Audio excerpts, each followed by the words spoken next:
My wife slapped the cedar box out of my hands so hard the brass latch snapped open and cut my knuckle.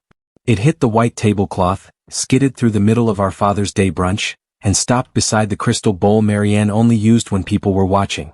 My daughter's handwriting was still visible on the lid. Nora. Thick black marker. A little slanted, same as when she was 12 and labeling school binders at the kitchen counter. "Don't open it," Marianne hissed, loud enough for everyone to hear. Then louder, with that brittle smile she used when she wanted to sound reasonable in front of witnesses. "Tom, don't. Can't you see she's trying to humiliate you?" My heart slammed so hard I felt it in my teeth. I looked at the blood gathering along my knuckle, then at my wife, then at the box my daughter had sent after almost 2 years of silence. And I said 6 words that changed the rest of my life. "No. Everyone's going to watch." That should have been enough. It wasn't. Because the box was only the first truth. What I found after I opened it destroyed my marriage, exposed a lie I had been living inside for years, and gave me back the family I thought had abandoned me. Subscribe if you've ever mistaken silence for peace, because this story really started months before Father's Day with a Christmas card that never reached my hands. The first thing that vanished wasn't money. It was a card. It should have been tucked in the wire basket by the front door with the electric bill, the grocery flyers, and the church bulletin Marianne liked to save until she had read every name in it. Instead, it was lying halfway under the passenger seat of her Lexus, bent at one corner, with my name written across the front in Nora's handwriting. I saw it when I was carrying in a bag of potting soil from the garage. The envelope had a tiny red cardinal in the corner. Nora always drew one of those on winter mail because Helen, her mother, used to say cardinals were how the dead checked in. I picked it up and turned it over. But not torn in a hurry. Slit neatly along the top. Marianne came around the back of the car holding her phone and a coffee she hadn't finished. She saw the envelope in my hand and didn't even look embarrassed. She just sighed like I was the one creating inconvenience. "Oh, that," she said. "I meant to tell you." Nora sent it to stir things up again.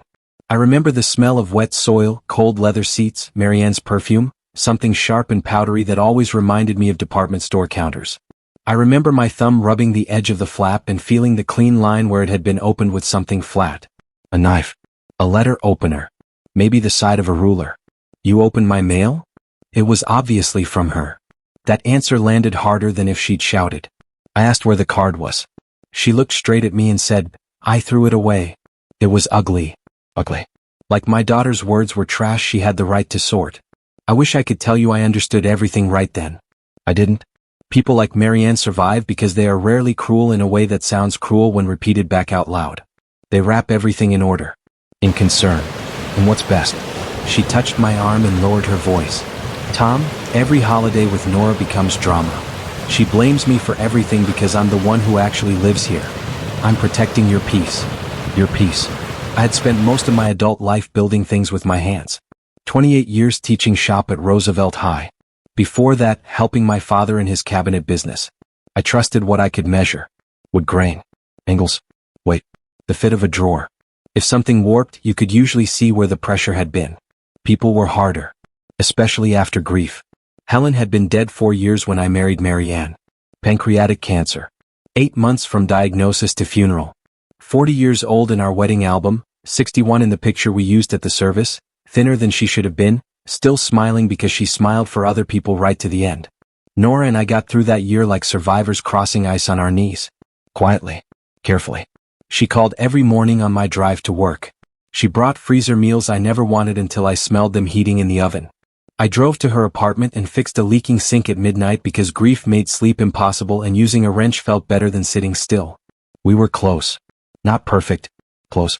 When Nora was 12, I made her a cedar keepsake box in the school workshop because she'd lost a cheap little ring Helen gave her and cried like the world had ended. I let her sand the lid herself. She carved a crooked N on the bottom where nobody would see it. Helen lined the inside with blue fabric from an old sewing basket. Nora kept movie stubs in it, folded notes, a beach-polished stone she swore looked like Maine, and later, the hospital bracelet from when Helen gave birth to her. That box stayed on Nora's shelf through middle school, college, and her first apartment. Which is why, months later, when it slid across my Father's Day table, I knew before I opened it that whatever was inside mattered. But back in December, all I knew was that my Christmas card had been opened and thrown away by my wife. I should have pushed harder. Instead, I did what decent men do when they are tired and afraid of being blamed for one more family fracture. I told myself Marianne had crossed a line out of insecurity, not malice. I told myself Nora was still angry that I had remarried. I told myself everybody was carrying hurt and I was old enough to absorb some of it. That was my favorite lie. That absorbing pain made me noble. Really, it just made me useful. Nora never liked Marianne, though she tried harder than Marianne ever admitted. Marianne came into my life polished and attentive. She remembered my doctor appointments. She sent thank you notes. She folded napkins even when nobody was coming over. She had that way of speaking softly that made anyone who raised their voice around her sound unstable. Her son Blake was another matter. Blake was 32 when I met him, all expensive haircut and fast watch and those pointed brown shoes men wear when they want you to know they sell things. He worked in real estate. Luxury properties, he said, though at the time he was living in a one-bedroom condo Marianne was quietly helping him cover. The first Thanksgiving Marianne hosted, Blake stood in my kitchen eating deviled eggs and said, "This neighborhood is sitting on money. Older owners, huge lots, outdated interiors. It's basically a gold mine." Helen and I had bought that house in 1989. We painted the nursery yellow because we didn't know Nora would be a girl and because Helen said yellow made every room look hopeful. I built the deck myself with cedar boards and hidden screws because Helen hated seeing hardware. I installed the deep farmhouse sink she wanted after saving for 6 months. There was still a pencil mark in the pantry doorway at Nora's 7-year-old height because Helen refused to let me sand it off during a remodel. To Blake it was a lot with upside. To me it was where my life had happened. Nora heard that comment from the dining room. Later, while she helped me rinse dishes, she said, "Dad, be careful with him." I smiled because she sounded protective and annoyed and still like herself. With Blake. With all of it. All of what? She lowered her voice. People who talk about your house like it's already theirs. I told her she was reading too much into one dumb remark. She didn't argue. She just handed me another plate and said, "You always wait until the crack becomes a collapse." That line stayed with me. Mostly because she was right. There were smaller things after that. Enough to bother me, not enough to make me feel justified. Marianne started sorting the mail before I got to it. Said she was helping. She changed the password on the home computer because someone had almost clicked a scam link. She insisted the old mailbox lock was sticking and had it replaced while I was at physical therapy for my shoulder. When I asked for the spare key, she said she'd put it somewhere safe. Somewhere safe became nowhere I could find. If I missed a call from Nora, Marianne would say, "She didn't leave a message." If I asked whether Nora had texted, Marianne would say, "I think she needs space." At first I believed it because Nora and I had had one real fight the summer before. It was over my workshop. Not the little bench in the garage.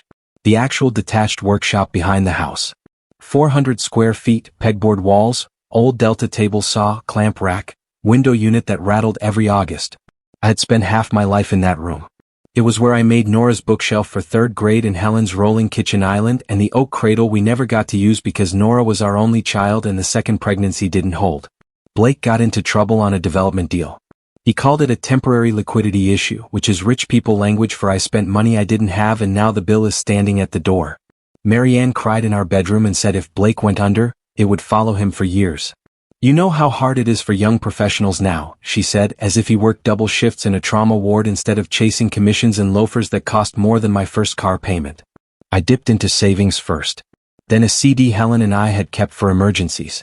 Then Marianne suggested we sell some equipment from the shop that you barely use now.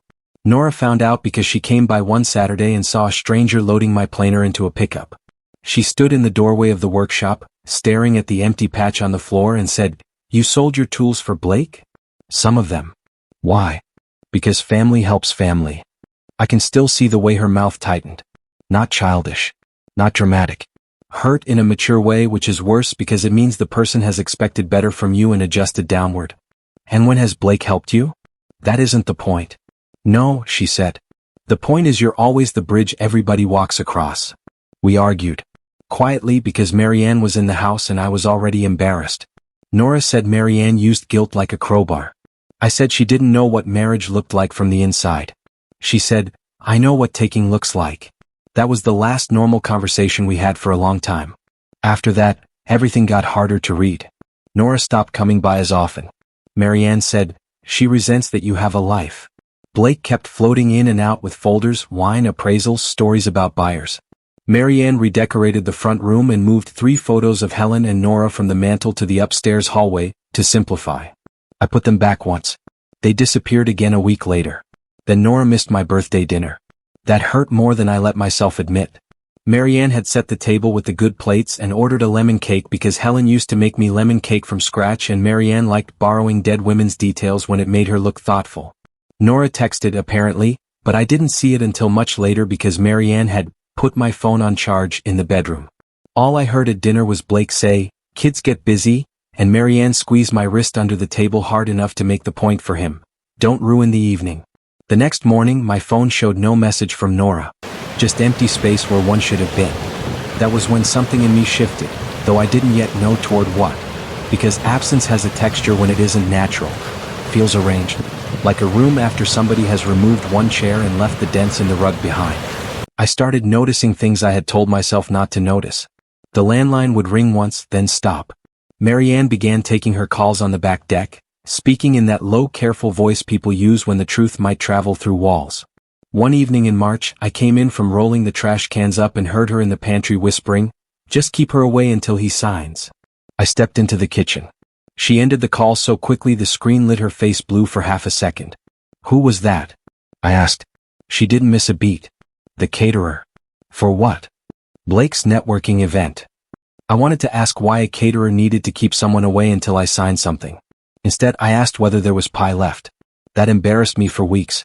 Then came the tax notice. Or rather, what should have been a tax notice.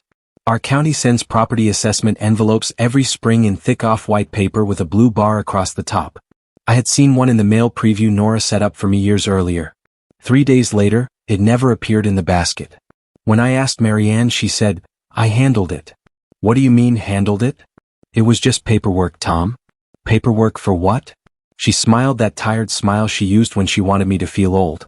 "You really don't need to carry every little administrative thing. That's why I'm here."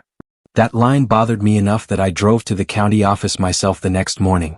I told Marianne I was getting mulch. At the records desk, a woman younger than my daughter pulled up our property file and said, "There was a recent line of credit recorded against the house." My mouth went dry. "What line of credit?" She turned the screen slightly.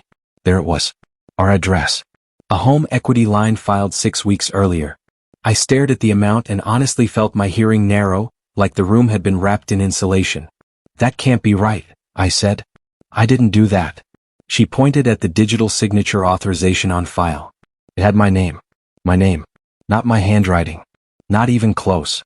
But my name. I drove home with both hands locked on the wheel so hard my shoulder screamed. The azalea bushes at the edge of our driveway were in bloom. Marianne loved those bushes. She said they made the house look established. She met me at the door before I could speak. "You weren't at the garden center." I asked her, "Why is there a line of credit on my house?" She didn't even flinch. "It's our house," she said. And because Blake needed short-term capital and this was the smartest way to get it. I thought she was joking. Not because it was funny. Because the truth was too ugly to fit inside a normal Tuesday. You used the house. We used equity. My equity. Our asset. You forged my name? Her whole expression changed then. Not guilt. Annoyance that I had forced plain language into the room. "You approved it," she said. "You clicked the documents on the iPad after your cataract surgery." Honestly, Tom, if you don't remember, that worries me. That was the first time she used my memory as a weapon. It would not be the last. I had cataract surgery in January. Outpatient. Nothing dramatic. But she handled the drops, the appointment paperwork, the follow-up instructions. I remembered signing something about insurance. I remembered being groggy. I did not remember authorizing a credit line against the house Helen and I spent 30 years paying down. "You lied to me." "No," Marianne said evenly. "I managed something difficult because someone had to." I asked how much Blake took. She gave me the number like it was a weather update. I went out to the workshop, what was left of it, and sat on the stool by the bench where I used to sharpen chisels. Dust had gathered along the window track. The room smelled like old cedar and motor oil and the rain that was coming in. That room had once been the one place in the house where nobody translated reality for me. I should have called Nora then. I didn't, because shame is a slow poison. It tells you to hide the wound until it kills something important. 2 days later, I got a voicemail notification while Marianne was in the shower. Not the voicemail itself. Just the little transcription preview across the screen. "Dad, if this is still your number, please." Then it disappeared. When I opened the app, there was nothing there. Nothing. I stood in the bedroom holding my phone and felt cold all the way down my arms. That night I barely slept. Marianne breathed beside me like a metronome. At 3 in the morning, I looked at the ceiling and remembered Nora in pigtails, kneeling on the workshop floor, brushing sawdust into a pile bigger than she was. I remembered Helen laughing because Nora had glued her fingers together making a Mother's Day frame.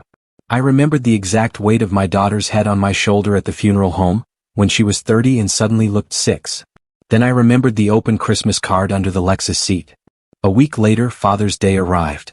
Marianne made a production out of it. White tablecloth on the patio. Smoked salmon bagels. Strawberries arranged around a bowl of yogurt none of us wanted. Blake showed up in a pale blue blazer with a bottle of champagne and his girlfriend for the month. A woman so polished she looked ironed. Marianne invited 2 couples from church and our next-door neighbors, the Hansons, because she liked witnesses for her kindness. She called it a small family brunch. What it really was, I realized later, was staging. Blake had a folder with him. That detail matters. He tucked it under his chair when he thought I wasn't looking. The doorbell rang 20 minutes after everyone sat down. Marianne said she'd get it, but I was closer, so I went. The delivery man held out a scanner and said, "Signature required." The return label was from Nora. Not an address I knew. Just a shipping center in the next county. The box itself was medium-sized, wrapped in brown paper gone soft at the corners from handling. But when I peeled back the label I saw the cedar grain. My cedar box. The one I had made her when she was 12. My throat tightened so fast I had to swallow twice before I could breathe normally. I carried it to the patio like something alive. And that's when Marianne crossed the yard in 3 quick steps and knocked it out of my hands. You already know what she said. "Don't open it. Can't you see she's trying to humiliate you?" Everyone went still. Even the birds in the hedge sounded far away. Blake stood halfway from his chair. "Mom?" Marianne turned to the table with that brittle little laugh. "Nora has a flair for drama. We don't need to indulge this." Blood was running down my finger onto the lid. I looked at the box. At the snapped latch. At the wood I had cut and joined and sanded with Nora 30 years earlier. Then I looked at the woman I had married, who was more frightened of my daughter's package than of God, embarrassment, or being caught lying to my face. "No," I said. "Everyone's going to watch." Something passed across Blake's face. Fast. Not surprise. Recognition. That's when I really knew that whatever was in the box wasn't just a message. It was evidence. I lifted the lid. The first thing I saw was blue fabric. Helen's old lining, faded at the corners. On top sat an envelope. My name. Dad in Nora's hand. Under that, bundles of letters tied with bakery string. Photographs. Copies of documents in plastic sleeves. A small flash drive taped to an index card. And right there at the very top, like Nora knew exactly where my eyes would fall, a school picture of a little boy with my daughter's chin in Helen's eyes. Across the bottom in crayon, "Happy Father's Day, Grandpa." My lungs forgot what they were doing. I had to sit down. The patio chair scraped back. Somebody said my name. Marianne took one step toward me, then stopped when I held up a hand without looking at her. I opened Nora's letter. "Dad, if you are reading this, it means she didn't intercept this one. I need you to stay calm and read everything. I never stopped writing to you. I never stopped calling. The house is in danger and so are you." I heard Marianne say too quickly, "This is exactly what I warned you about." I kept reading. I sent copies of every letter that was returned to me, every card marked refused, every email I printed, and the county records for the line of credit and the draft listing agreement Blake is preparing for your house. I also included the voicemail recording from the day I came to see you in March and Marianne told me you never wanted me there again. "Dad, I have a son. His name is Caleb. He's 18 months old. I sent you pictures when he was born. I sent you one on your birthday. I thought you were ignoring me. Then I found the lien notice. When I went to the county office, Blake's company name was attached to the draw.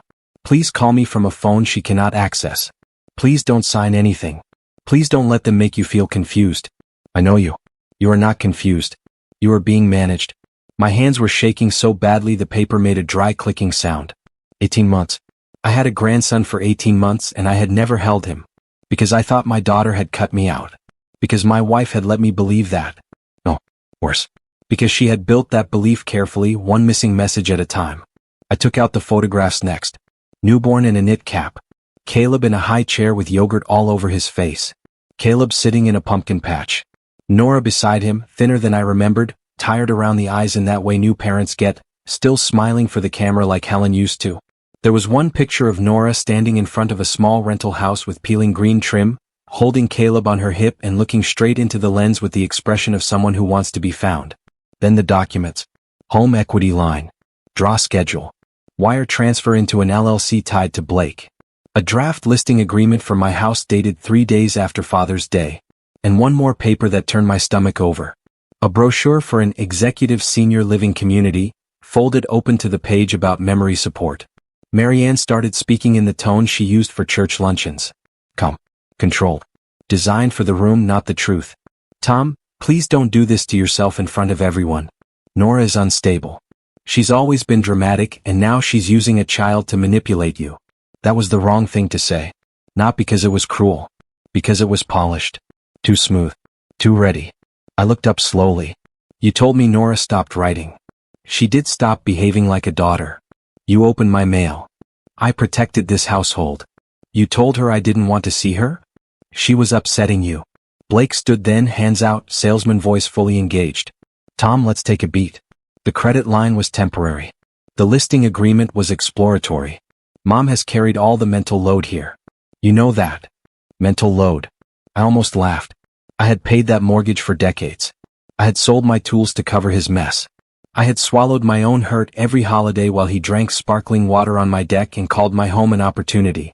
And there, in front of the neighbors and church friends, he was trying to teach me what burden looked like. I picked up the flash drive. What's on this? Marianne's face changed. There are tiny moments when a liar loses control of their body before they lose control of the room. Her mouth tightened. One shoulder lifted. Her eyes moved toward Blake, not me. That tiny glance told me everything. The Hansons' teenage son had left his tablet on the patio table after showing Blake drone footage from some listing. I asked if it had an adapter. He blinked, nodded, and handed it over. The recording crackled once, then a voice came through. Norris. Dad? Dad, please, I know you're in there. Then Marianne. Not the public Marianne. No silk in it. No charity board polish. Just impatience. You need to stop coming here. I just want 5 minutes with my father. He does not want to see you. That's not true. It is now. Then a pause. Then Marianne again, low and vicious. If he thinks you abandoned him, he stays where he belongs. So do yourself a favor and leave. The patio went dead silent. You could hear the ice settling in the glasses. Blake said, "That's edited." Marianne rounded on him so fast she almost proved the whole thing by accident. Stop talking. But the damage was done. The Hansons looked at each other. One of the church women covered her mouth. Marianne's face lost color, then gained anger in its place. I had seen that progression once before years ago in the hospital when Helen's oncologist told us the chemo wasn't working. The part where bad news enters the body and immediately looks for somewhere to strike back. I should tell you that opening the box did not fix anything. It only burned away the lie. What came after was harder. Marianne didn't apologize. Blake didn't back down. They pivoted. By dessert, Marianne had moved from denial to offense. She told the table I was overwhelmed. She said Nora preyed on guilt. She said grief had made me vulnerable to sentimental manipulation. Blake said we'd sort the documents privately. Marianne cried without smudging her mascara and told our guests she had devoted years to my care. My care. I walked inside with the cedar box under my arm and locked myself in the downstairs bathroom for 10 minutes just to breathe. The tiles smelled faintly of bleach and lavender hand soap. My pulse hammered in my neck. I looked at my face in the mirror and saw something I had not allowed myself to see for a long time. Not weakness. Loneliness. There is a difference. Lonely people don't just miss company. They start accepting translations of reality from whoever stays nearest. That afternoon, while Marianne performed damage control on the patio, I copied Nora's phone number from the letter onto the back of an old receipt and tucked it into my wallet. The next morning, I drove to the hardware store and called my daughter from a pay phone in the parking lot because I didn't know what devices in my own house were safe anymore. She picked up on the second ring. I had rehearsed 3 opening lines on the drive over. I used none of them. I just said, "Nora?" She went silent for half a second, then started crying so hard she couldn't speak. My knees almost gave out. I sat on the concrete curb beside a rack of discount mulch and cried too, right there in my work boots like some old fool who had finally found the edge of his own pride. When she could talk, the first thing she said was, "I thought you chose her." The first thing I said was, "I thought you left me." That is how much damage one manipulator can do with enough access and enough time. They don't just break trust. They edit love until both people believe the other one stops speaking.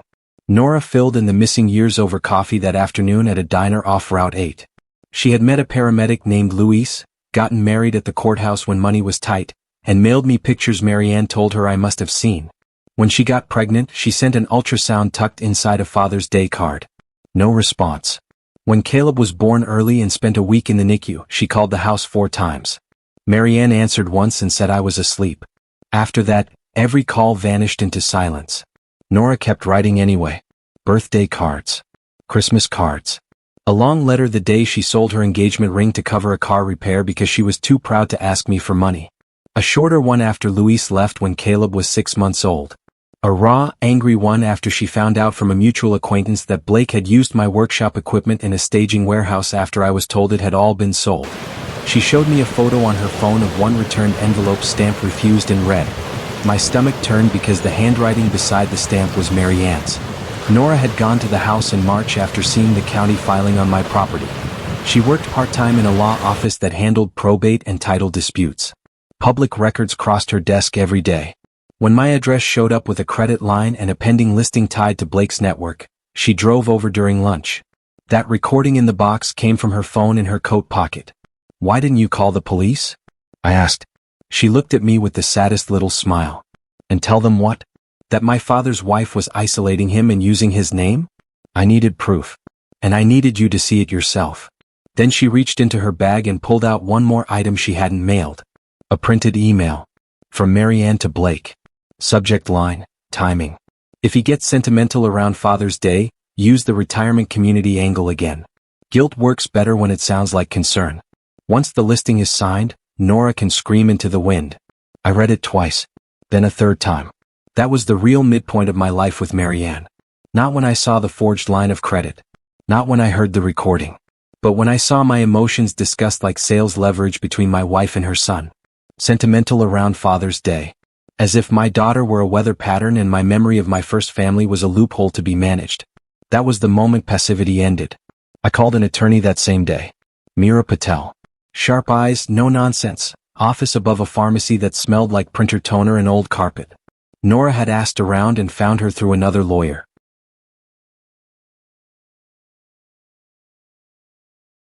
Miss Patel listened to the whole story without interrupting. Then she asked for dates, copies, signatures, account access, and every document I could remember electronically signing around Marianne. Within 48 hours she knew more about my life than I did. Marianne had used my surgery recovery to slide digital forms in with legitimate medical paperwork. She had obtained limited financial access, then expanded it through password resets on accounts tied to our shared email. The home equity line had funded Blake's failing property venture and covered charges for Marianne's charity gala, landscaping, furniture rental, and a series of boutique hotel stays she claimed were board retreats. Worse, Miss Patel found draft documents for a petition naming me as possibly suffering from cognitive decline. Not filed. Drafted. Prepared. Waiting. I remember staring at that paperwork and feeling almost calm. Because by then the shape of the thing was finally visible. This wasn't a series of selfish acts. It was a plan. Isolate me from the one person who would question anything. Drain the house. Frame my confusion before I could object. Sell the property as a practical transition. Let Blake pocket the recovery once values rose. I asked Miss Patel, "How bad is it?" She said, "Bad enough that if you keep trying to preserve everyone's feelings, they will leave you with nothing but your own politeness." That line hit home because it sounded like Helen. Not the wording. The principle. Helen used to say kindness without boundaries is just consent in a nicer shirt. I had not listened well enough when she was alive. I listen now. We moved fast. Miss Patel filed a fraud notice to stall any sale. We froze what accounts we could freeze. I changed my phone, my email, the locks on the workshop, and finally the mailbox. That part mattered to me more than it should have. I stood at the curb holding a new brass key and felt, for the first time in months, that my own house had a boundary again. I did not tell Marianne everything. That was deliberate. People like her do not stop when cornered. They escalate. And she did. First came sweetness. She made roast chicken, touched my shoulder in passing, asked whether I wanted to watch the old detective show we used to see on Thursdays. When that didn't soften me, she shifted. She told Blake I was spiraling. She started using the word worried every third sentence. When I asked where the spare checkbook had gone, she said, "Tom, You've been so forgetful lately. When I told her I'd change the mailbox, she stared at me for 3 full seconds and said, "This is exactly the kind of paranoia that concerns me." Then Blake moved into the guest room for support. Support meant surveillance. He parked in my driveway, took calls on my deck, and once had the nerve to say, "You really shouldn't be climbing the attic ladder anymore, not with your judgment where it is." My judgment. I wanted to put him through a wall. Instead, I started documenting everything. Every comment. Every missing paper. Every time Marianne referred to my own financial decisions as episodes. Every time Blake mentioned transition or downsizing like they were prayer words.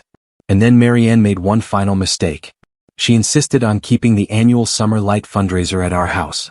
It was a charity garden event she hosted every July for the hospital auxiliary. 60 people, string lights in the yard, catered wine, little cards beside silent auction baskets. Marianne loved that event because it placed her exactly where she believed she belonged. In white linen, near hydrangeas, accepting admiration for labor other people mostly performed. Miss Patel asked, "Can you tolerate one more performance?" I said, "Why?" She looked at the folder in front of her. "Because your wife has spent years building an audience for a lie. Sometimes the cleanest way to end it is in front of the people who helped her believe it." That plan would only work if I let Marianne think she still had time. So I did. I told her maybe we should talk after the fundraiser. I told Blake I was tired of legal language and just wanted peace. I even apologized once for overreacting to the Father's Day box. Blake actually smirked. That smirk carried me through the next 6 days. By the evening of the fundraiser, the backyard looked like a magazine spread. Votives on the tables. White lanterns hanging from shepherd's hooks. A violin trio near the fence. Marianne in a cream dress, greeting people with both hands and the careful tilt of her head that meant compassionate concern. The cedar box sat in my workshop. Ready. Nora arrived 15 minutes early through the side gate with Caleb on her hip and Miss Patel behind her carrying a slim leather case. Caleb had a little navy sweater on even though it was warm. He stared at me with huge dark eyes and then, after one cautious second, reached for my glasses. I laughed. A real laugh. It surprised all 3 of us. "I'll take that as a good sign," Nora whispered. I kissed her forehead. The smell of her shampoo, cheap and clean and familiar, nearly undid me. So did the weight of my grandson when she finally let me hold him. 18 months of stolen time and 12 pounds of warm child pressing his cheek against my collarbone. Then the first guest started coming through the gate. What happened next unfolded in one unbroken stretch that I have replayed 100 times since, not because I regret it, but because justice has a sound when it finally arrives, and I wanted to remember every note. Marianne took the microphone near the dessert table around sunset. The string lights had just turned on. People were balancing wine glasses and auction sheets. Blake stood to her left, hands clasped, performing sincerity. "Thank you all for coming," Marianne said. "This year has reminded me how fragile life can be and how important care is, especially when the people we love need a little extra guidance." There it was. The setup. Several heads turned toward me with soft pity already arranged on their faces. Marianne went on. "Tom and I have been discussing some transitions that will allow him more support and less stress, and I'm grateful to everyone who's encouraged us." That's enough. I didn't raise my voice. I didn't need to. 60 people can hear truth just fine when a liar goes silent. Marianne blinked. "Tom?" I walked from the workshop carrying the cedar box.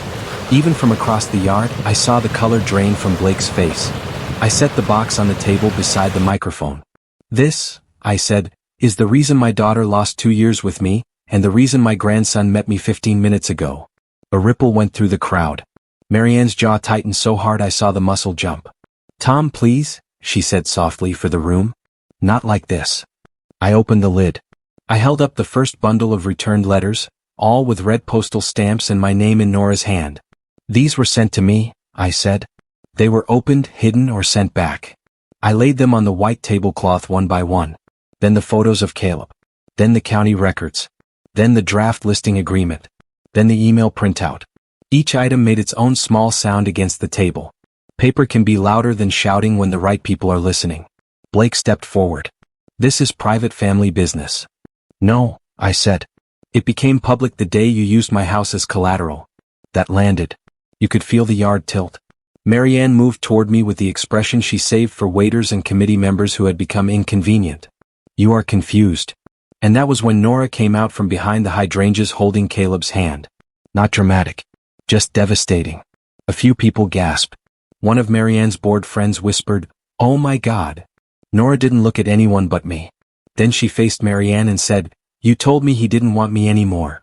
There are accusations, and then there are simple sentences that expose the whole architecture of a person's cruelty.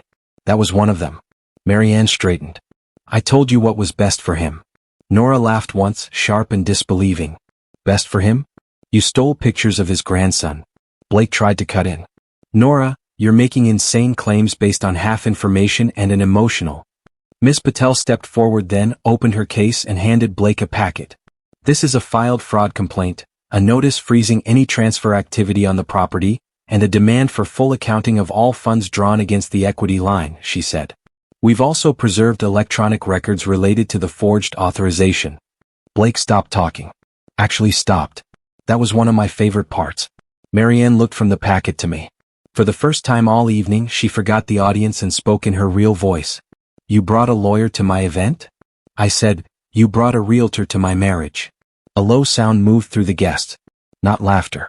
Recognition. Blake went red all the way up his neck. "You don't even understand what you signed."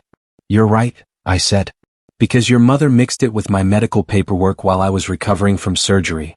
"That's not what happened." I lifted my chin toward the speakers set up for the violin trio. "Would you like to hear your mother explain the rest?" Marianne lunged for the box. I was ready for that. So was Miss Patel. She stepped between us while I held up my phone and hit play. The yard filled with Marianne's recorded voice from Nora's visit in March, cold and unmistakable. "If he thinks you abandoned him, he stays where he belongs." Nobody breathed. The auxiliary president, a stern woman named Denise who had once praised Marianne's integrity in a newsletter, slowly set down her wineglass and said, "Marianne, tell me that isn't your voice." Marianne opened her mouth. Closed it. Blake snapped first. "Mom, say something." And that was the crack. Not the documents. Not the recording. Pressure inside the alliance. Marianne turned on him in front of everyone. "If you hadn't failed on the Arlington property, none of this would have been necessary." Blake stared at her. Necessary? She realized too late what she had said. Necessary. There it was. Their whole defense collapsing into the truth it had always hidden. Necessary to isolate me. Necessary to steal. Necessary to make me feel old enough, confused enough, guilty enough to surrender my own life quietly. I stepped to the microphone. "My late wife and I built this house when we had nothing," I said. "Every board on that deck, every cabinet in that kitchen, every mortgage payment, every summer we stayed home instead of taking trips so our daughter could go to school, that life is in this property. And these two decided it was easier to erase my daughter than ask permission to cash it out." Caleb, who had been clinging to Nora's leg, toddled toward the table and put one hand on the cedar box. I almost broke right there. Because children always reach for what matters before adults do. Marianne saw the crowd slipping away from her and made one last desperate move. She pointed at me and said, "He is not well. He has been forgetful for months. I have doctor notes." "No," Miss Patel said. "You have drafts. And if you finish that sentence, we can add defamation." Denise turned to Marianne slowly. "Did you use donor reimbursements for private landscaping?" Blake muttered, "Jesus Christ." The violin trio had stopped playing entirely. The yard was full of people watching exactly who Marianne became when her audience stopped protecting her. I could have yelled then. I could have unloaded every humiliation, every opened envelope, every missing message, every night I lay beside her blaming my daughter for wounds Marianne had curated by hand. I didn't. I was too tired for rage and too clear for spectacle. So I said the thing that mattered. "Nora fought to reach me. You fought to keep her out. Only one of you is family." Marianne's face went slack. Not angry. Not tearful. Empty, in the way some people look when the mirror they've been managing no longer belongs to them. I took the ring off my finger. My hand shook a little. Age does that. Grief does too. I set it on top of the listing agreement. "You will be out of my house by Monday," I said. "And Blake leaves tonight." Blake let out a harsh laugh like volume could still rescue him. "You can't just do that." A sheriff's deputy stepped through the side gate at exactly the right moment. Civil standby. Miss Patel had arranged it in case Blake decided to perform manhood on my patio. The deputy asked very calmly, "Is there a problem here?" I said, "There was. It's being removed." The legal part took months the way ugly things do. Marianne contested the divorce. Blake claimed he believed I understood every financial document. The bank's fraud division got involved. The auxiliary asked Marianne to resign quietly before they made anything public. She refused, so they made it public anyway. Blake's brokerage opened an ethics investigation after the property trail widened. By Christmas, his glossy signs were gone from half the neighborhood. The house sale never happened. The line of credit became a fight, but the paper trail was filthier than they expected. Miss Patel made sure the deed stayed mine. Marianne left with more luggage than dignity and spent the fall telling anyone who would listen that I had become irrational after reconnecting with Nora. Funny thing about that.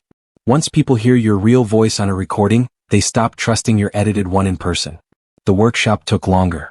Not legally. Emotionally. For months I couldn't step into it without seeing every tool I had sold to rescue a man who called my home inventory.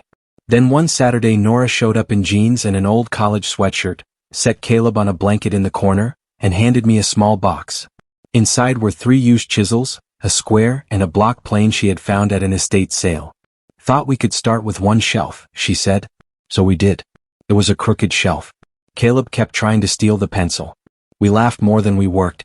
The afternoon smelled like sawdust and cut pine, and the grilled cheese Nora burned because she was talking too much. It was the first time the workshop felt like mine again, not because everything was restored, but because the right person was back inside it. That's the thing nobody tells you about dignity. It doesn't always return in one dramatic wave. Sometimes it comes back in small practical sounds. A new lock clicking. A kettle starting to boil. Your daughter's key in your front door. Your grandson banging a wooden spoon on the kitchen table while you flip pancakes in the house nobody managed to take from you. Last week, Nora and Caleb came over for Sunday breakfast. After we ate, she handed me an envelope with a red cardinal drawn in the corner. I opened it at the table while she watched. Inside was a crayon drawing of 3 stick figures on a deck under yellow lights. 1 tall, 1 shorter, 1 very small with wild circles for hair. Across the top, in Nora's careful block letters because Caleb is still too young to write it himself, were the words, "Happy Father's Day, Grandpa." When I finished reading, I placed it inside the cedar box. Not hidden. Not locked. Just kept. The box sits now on the hall table by the front door, the same place the wire mail basket used to sit when I still believed trust could be left unattended. Sometimes sunlight hits the brass latch in the afternoon and the whole thing glows warm and gold. I spent too many years letting someone else decide what reached me. Not anymore.